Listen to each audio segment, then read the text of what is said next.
The evening sun spilled a copper glow over the wide Wyoming plains when a weary rider came down the ridge. His silhouette stretched long against the dying light.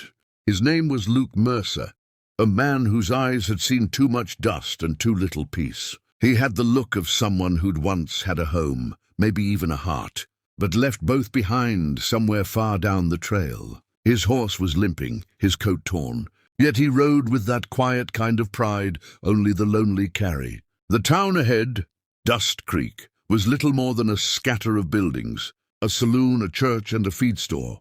But to Luke, it looked like the edge of salvation. He wasn't looking for trouble, nor company, only a place to rest and maybe forget the years that had hardened his soul. But fate, as it often does out west, had different plans waiting by the time the sun dipped behind the hills. He hitched his horse outside the saloon. I pushed open the creaking doors and stepped into the kind of silence that follows the arrival of a stranger. Cards stopped shuffling, whiskey glasses paused halfway to lips, and every man in the room weighed him with suspicion. Luke gave a slow nod, moved to the counter, and asked for water first, a choice that earned him a few smirks from the corner table. The bartender, a broad man with a grey beard and soft eyes, slid him a glass and said, "Ain't seen you before, mister. You ridin' far?" Luke drank, set the glass down, and replied, "Far enough to forget where I started." Later that night, when the piano started up and the talk grew louder, an older man with a preacher's calm walked up beside Luke. "Name's Jonas McKinley," he said, setting down his cup of coffee instead of whiskey. "I heard you're looking for work," Luke nodded. "If it's honest work, I'll take it."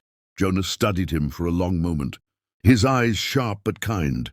"Honest it is. I got land north of the ridge, and I need a strong hand before winter. My daughter and I run the place alone. You'd have your pay, your board, and peace, if that's what you're after."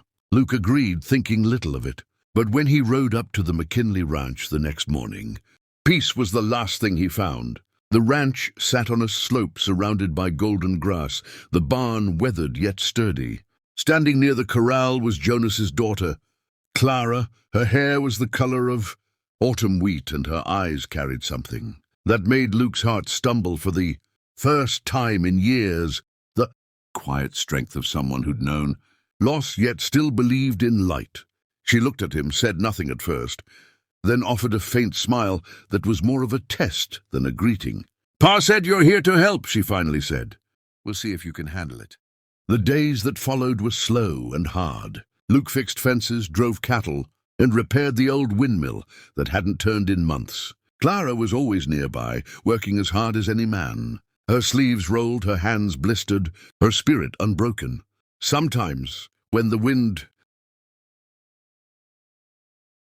the sound so pure it nearly undid him. He tried to keep his distance.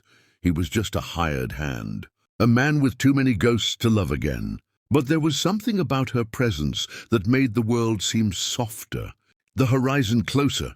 One evening, as the sky bled crimson and shadows lengthened over the barn, Jonas called Luke to the porch. He handed him a tin cup of coffee and said quietly, "I've watched you work, son. You're a good man, steady, fair, and I'm no fool. I can see the way you look at Clara."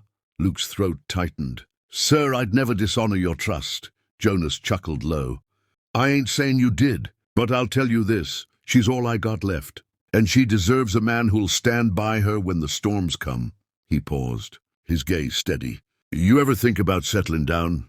Luke looked toward the barn, where Clara's lantern glowed in the dusk. "I thought I'd forgotten how," he said softly. Jonas smiled, half sad, half knowing. "Well, maybe it's time you remember." That night, Luke lay awake in the bunkhouse, listening to the wind whistle through the cracks. For the first time in years, he wasn't thinking about the war, or the debts he'd left unpaid, or the graves behind him. He was thinking about Clara, her voice, her courage, and how her laughter sounded like something worth fighting for. But in the Old West, every good thing came with a shadow, and before long, Luke would learn that peace never comes without a price. He didn't know it yet, but a rider was heading toward Dust Creek from the south, carrying a letter with Luke's name on it, a letter that would turn his newfound calm into a storm of truth and heartbreak.